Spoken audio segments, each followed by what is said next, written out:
নমস্কার, moms recipe and টিপসে আপনাদের সকলকে স্বাগত। আজ আমি একটা নতুন রেসিপি করে দেখাবো। দেখুন কি রেসিপি। আজ এই যে আমাদের ঘরে এঁচোড় এনেছে, সুন্দর একদম টাটকা। দেখুন আঠা লেগে আছে এখনও। আর এই যে চিংড়ি মাছ দিয়ে এঁচোড় দিয়ে আমি একটা রেসিপি করে দেখাবো। তার মানে এই চিংড়ি মাছ আর এঁচোড় দিয়ে তরকারি করবো আজ। হাতে তেল নিয়ে নিয়েছি, সর্ষের তেল। আর আমি এই যে বটিতে খানিকটা তেল লাগিয়ে নিলাম যাতে আঠাটা না লেগে যায়। ভালো করে দু হাতে তেলটা লাগিয়ে এবার এঁচোড়টা আমরা কাটবো।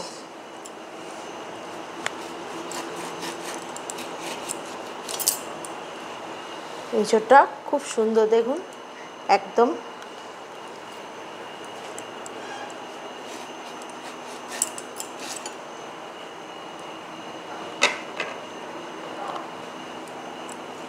এবার ছোট ছোট টুকরো করে নেব।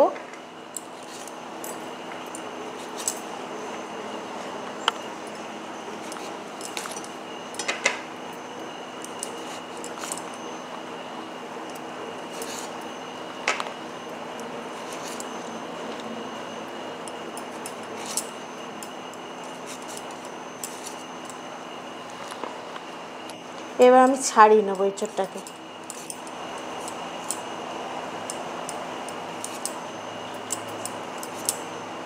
একটু বড় বড় করে কাটবো যাতে বাটিতে না আঠা লেগে যায়, তার জন্য আমি বাটির মধ্যে একটু তেল নিয়ে নিয়েছি জলে। আর আমার হাতেতেও তেল লাগানো আছে, তার ফলে আঠাটা লাগছে না। এবার সুন্দর করে এঁচোড়গুলো ছোট ছোট করে কেটে নিচ্ছি।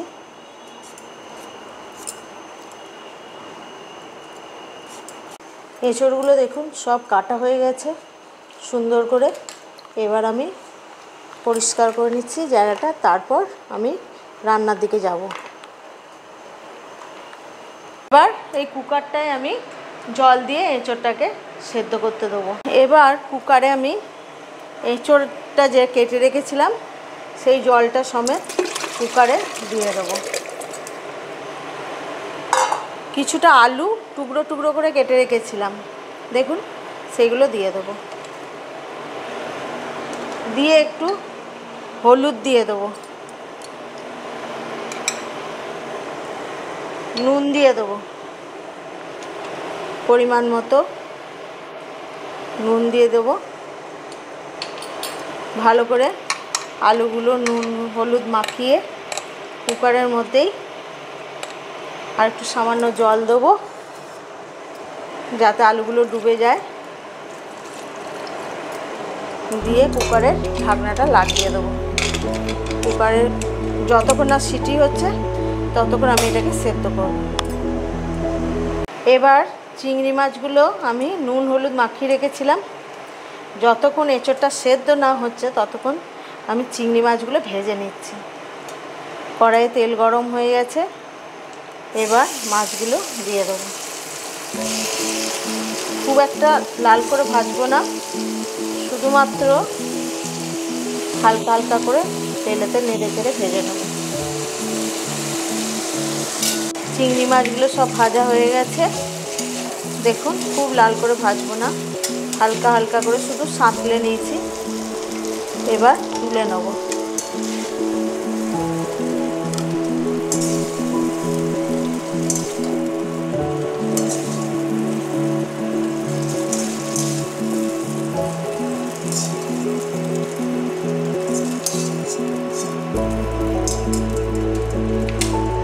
এবার এঁচোড়গুলো সেদ্ধ হয়ে গেছে, দেখুন। এবার আমি এঁচোড়গুলো ঢেলে নেব।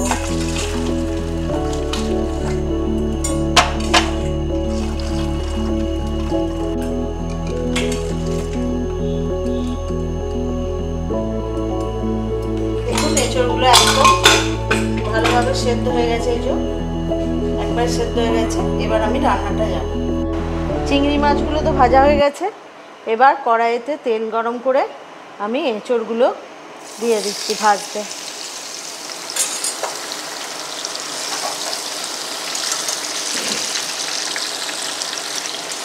আলুগুলো এঁচোড় থেকে আলাদা করে নিয়েছি সব, এই যে দিয়ে এঁচোড়গুলো ভালোভাবে ভেজে নেব। একটু নুন দেবো পরিমাণ মতো, একটু হলুদ দেবো,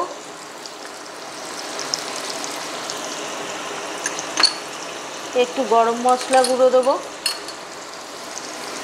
এটা গরম মশলাটাকে থেতো করে রেখেছি, দিলাম।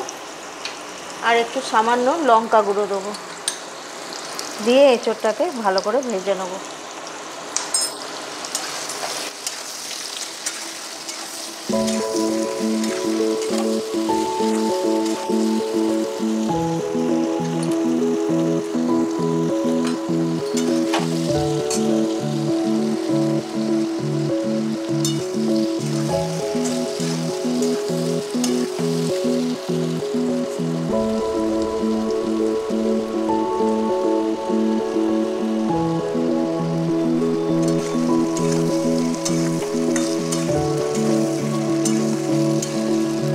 মোটামুটি একটু ভেজে নেব, যাতে নুন হলুদটা লঙ্কা গুঁড়ো সমস্ত কিছু গায়ে লেগে যায়।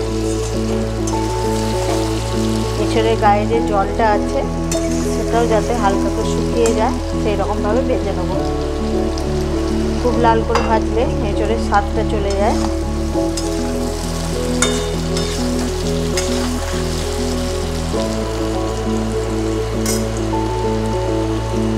এবার এঁচোড়গুলো দেখুন ভাজা হয়ে গেছে, হালকা হালকা করে তুলে নেব। এবার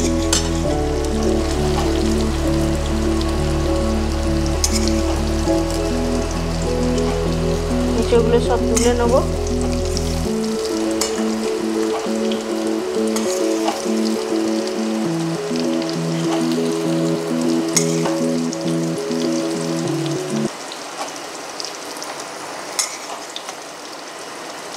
সব এঁচোড়গুলো তোলা হয়ে গেছে।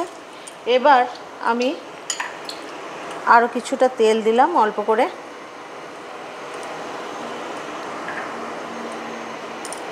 এবার তেজপাতা ফোড়নে দিলাম 5 ফোড়ন, জিরে ফোড়ন আর শুকনো লঙ্কা একটা ফোড়নে দিলাম।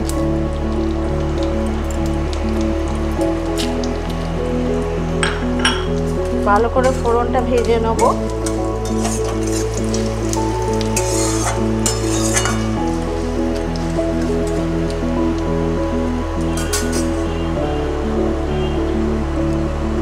সুন্দর করে ফোড়নটা ভাজা হয়ে গেছে, খুব সুন্দর গন্ধ উঠেছে। এবার আমি রসুন বাটা দিয়ে দেবো। রসুনটা খুব বাটিনি, হালকা হালকা কেটে নিয়েছি। ভালো করে নাড়াচাড়া করব।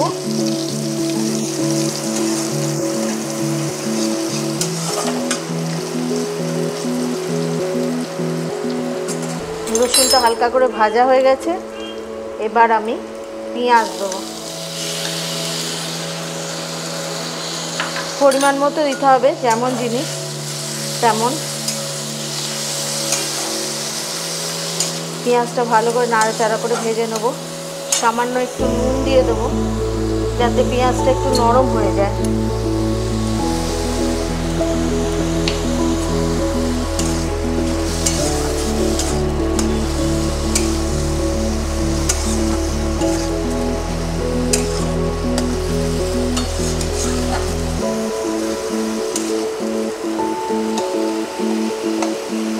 বাড়িতে সবাই অনেক রকমভাবেই এঁচোড় দিয়ে চিংড়ি মাছ করে খেয়েছে।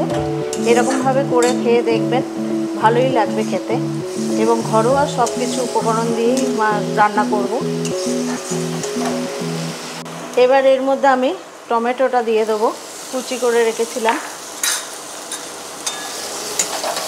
ভালো করে নাড়াচাড়া করব। একবার সামান্য ঢাকনা দিয়ে দেবো, যাতে টমেটোগুলো একটু নরম হয়ে যায়।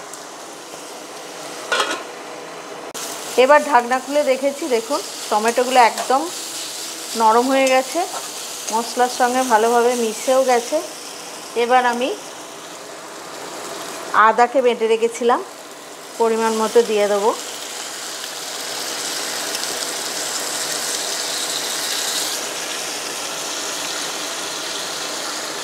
ধনে আর জিরেকে আমি জল দিয়ে একটু মিশিয়ে রেখেছিলাম, ধনে গুঁড়ো জিরে গুঁড়ো। এবার সেইটা আমি দিয়ে দেবো।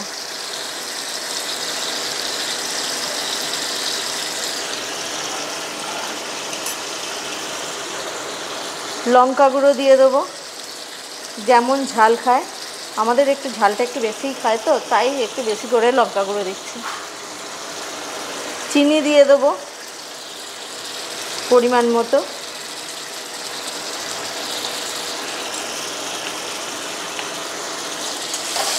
দিয়ে ভালো করে মশলাটা কষিয়ে নেব। মশলা সুন্দরভাবে না কষানো হলে কিন্তু রান্নার টেস্ট ভালো আসবে না। অতএব মশলাটা একটু ধৈর্য ধরে কষাবেন, তাতে দেখবেন রান্নার টেস্টটাও ভালো হবে, খেতেও ভালো হবে, পরিবেশনেও ভালো লাগবে দেখতে, সব কিছু ভালো হয়। একটু ধৈর্য ধরে রান্না করতে হবে।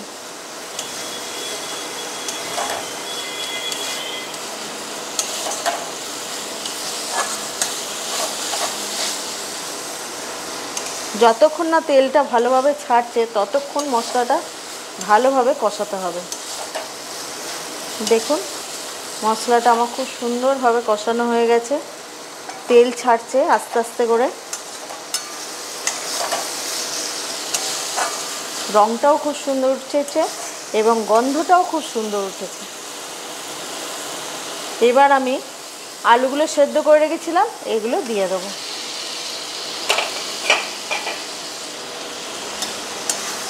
আলুর সাথে ভালোভাবে মশলাটা মিশিয়ে নেব।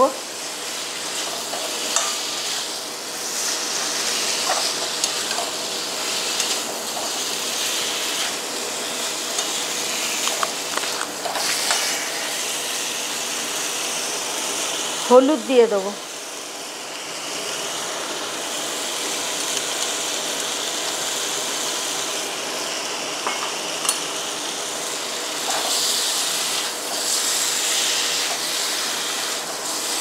আমরা সব সময় তাড়াহুড়ো করেই রান্না করে নিই যাতে তাড়াতাড়ি হয়ে যায়, কিন্তু ভালোভাবে একটু রান্না করতে গেলে একটু ধৈর্য ধরতে হবে।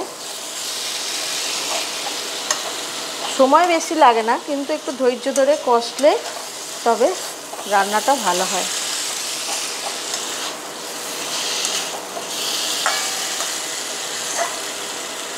আলুর সাথে যাতে মশলাগুলো ভালোভাবে মিশে যায় তার জন্য আরেকবার আমি ঢাকনা দিয়ে দেবো। এবার ঢাকনা খুলে দেখব কতটা মশলাটা কষানো হয়েছে। একদম ভালোভাবে কষানো হয়ে গেছে। এবার আমি এঁচোড়গুলো দিয়ে দেবো।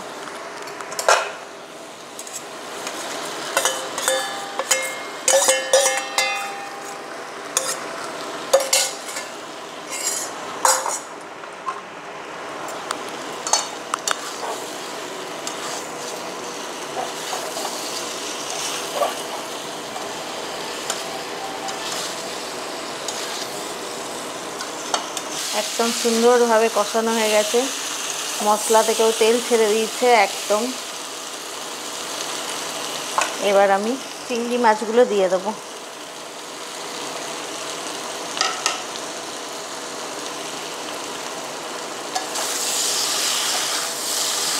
ভালোভাবে নেড়ে চেড়ে নিয়ে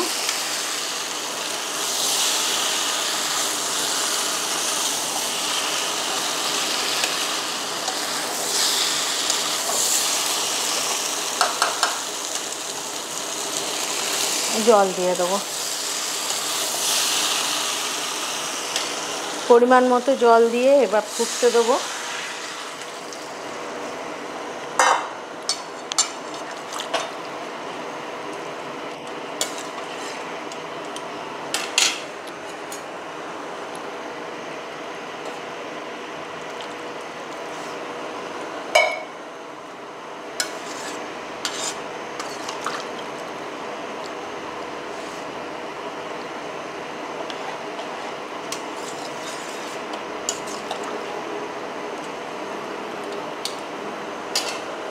এবার ঢাকনা দিয়ে কিছুক্ষণ ফুটতে দেবো, একটু মিডিয়াম আঁচে রেখে দেবো, দিয়ে ফুটতে দেবো।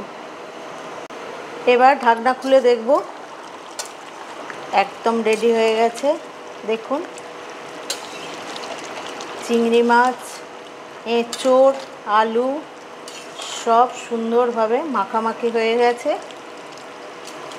এবার আমি গরম মশলা দিয়ে দেবো।